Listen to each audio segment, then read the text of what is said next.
بسم الله الرحمن الرحيم maalin wanaagsan waxaan rajaynayaa inaad caafimaad qabtaan maanta waxaan ka hadlaynaa mowduuc muhiim ah mowduucani wuxuu ka hadlayaa sida hurdadu saameyn ugu yeelan karto miisaan dhimista ama gubidda xayrta ama baruurta caloosha noqoto ama xayrta jirka oo dhan miisaan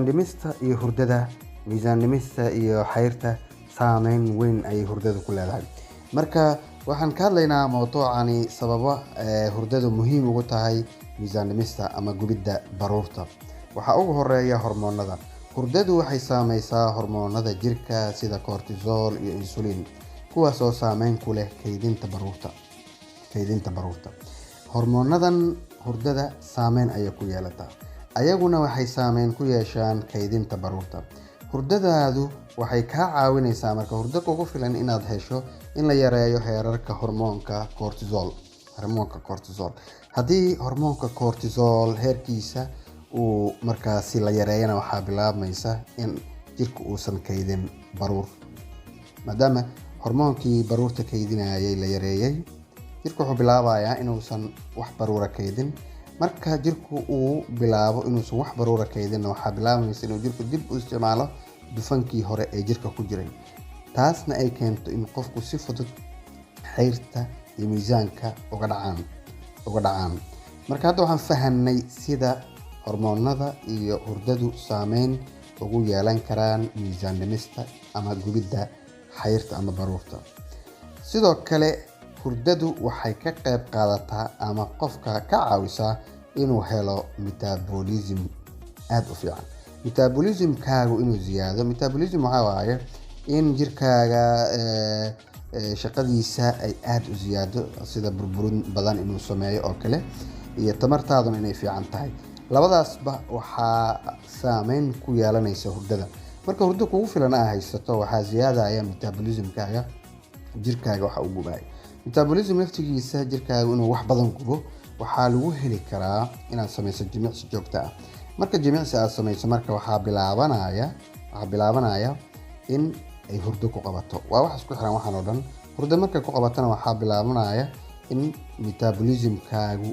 uu ziyaado marka metabolismkaagu ziyaadana waxaa isla markii la isticmaalayaa dufan badan miisaankana si fudud ayuu kaaga dhacaya xayrtana si fudud ayay kaaga dhacaysaa dadka inta badan dhafarkoodu badan yahay waxaa hoos u dhaca heerka metabolismkooda ama burburinta jirkoodu samayn karo ayaa hoos u dhacaysa taas marka waxay saameyn ku yeelan kartaa in qofka uu cayil si fudud ku galo xayrtu si fudud u fuusho marka si metabolismkaaga iyo jirkaaga inta uu isticmaalayo ay u badato waa inaad xilli hore seexato waa inaad si fiican u hurdo jimicsi badanna waa inaad samayso qodobka saddexaad oo aan kaga hadlayna isagana hurdada iyo saameynta ay ku leedahay miisaan dhimista ama gubidda xayrta waxaa kamid ah cunto qaadashada muhiim ayay u tahay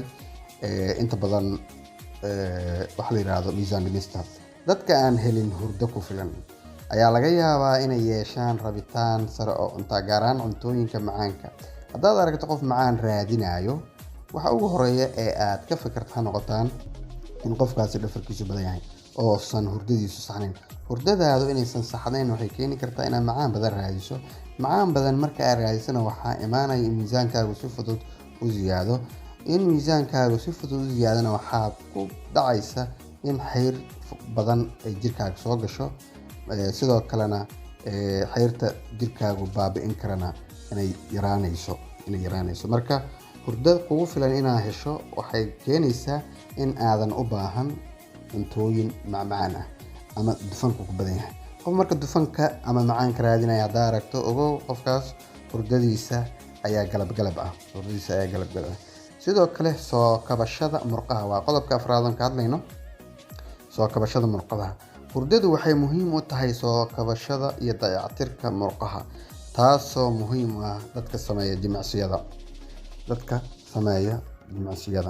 marka haddii aad tusaale jiim aad samaysaa jiimkaas haddii aadan hurdo fiican helin murqahaaga waa daalinaysaa maahane wax faa'iidaa kama helaysid marka socod badan jiim badan jimicsi badan inaad samayso kadibna hurdo fiican aad hesho waxay keenaysaa in murqahaadu kab fiican helaan sidoo kalena waxay keenaysaa in jirkaagu si fudud miisaanka kaaga dhaco, si fudud in miisaanku kaaga dhaco, xeerta caloosha, midda mataqaanaa cajirada gasha, midda dhabarka, mid walbana si fudud aad isu daysaan. waxaan rajaynayaa mawduucan inaad ka faa'iiday. waad ku mahadsantahay dhegeysiga muuqaalkan.